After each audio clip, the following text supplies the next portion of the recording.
Alrighty, so we're going to be working on section 10.1 for algebra, which is adding and subtracting polynomials. Before the video, I was going to try to find my watch. I lost it last week, but I couldn't find the time. That's a good one. I like that one. That one's my favorite.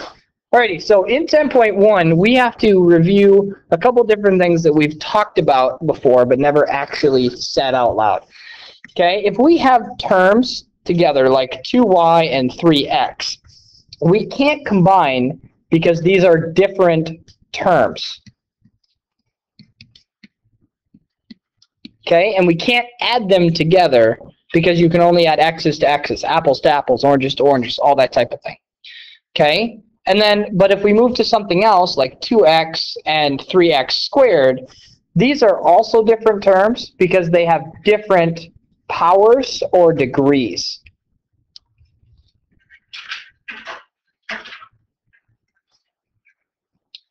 Okay, and the final topic is kind of where we're going today.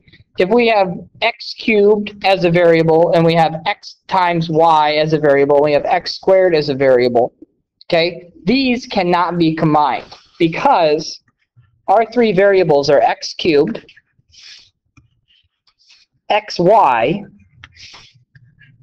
and x squared, and these are all different. Okay, none of those are the same. So if you had a variable like x cubed y to the fourth, that can only be combined with x cubed y to the fourth variables. Okay, so as we start to look at some of these sections, we're given these really long polynomials, and we're asked to combine the like terms. So the first thing we want to do is we want to underline the first term we come to, and we always want to start with the highest degree and work our way down. So we have 5x cubed, and I look at all these other terms, and I don't see another x cubed, so I'm just going to write it down here, and I'm just going to say 5x cubed.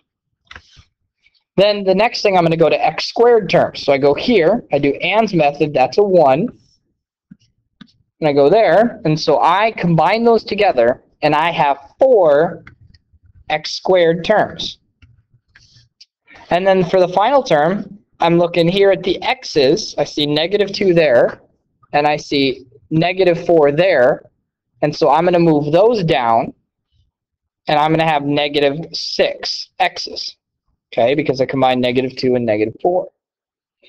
And the leftovers also get combined. We have 7 and 7, which become 14. And so this right here is what we call a simplified answer. We combined all the terms together, and that's what our answer is. Or as we'd say in this section, we added the polynomials together.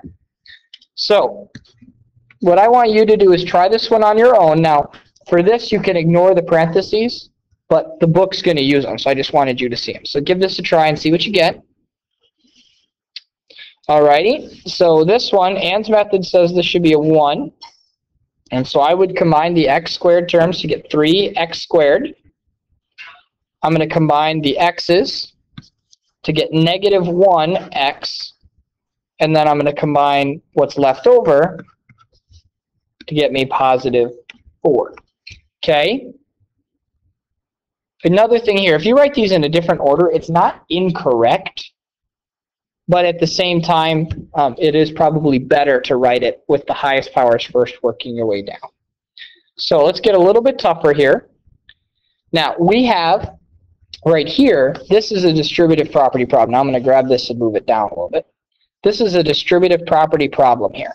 This -2 needs to get distributed into each of these terms on the inside of this parenthesis. So I have to rewrite the first half first. I go -2x cubed plus 5x squared minus 4x plus 8. And then I'm going to go -2 times -2x cubed is going to be +4x cubed. And I go -2 times a 3x is going to be -6x. And -2 times -4 is going to be +8. So now that I've broken that down, I have to combine. X cubed and x cubed to get combined to be +2x cubed. X squared has no other x squared, so that just stays as 5x squared.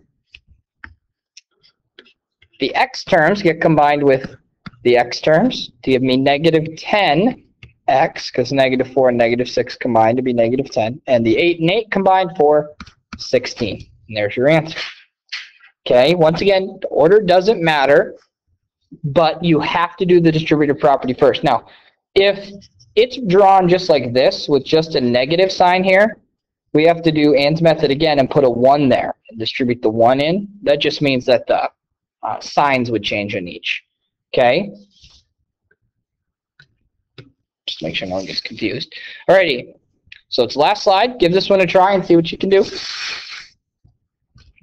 So if I move this down, so I can do the distributive property, I distribute in here and here.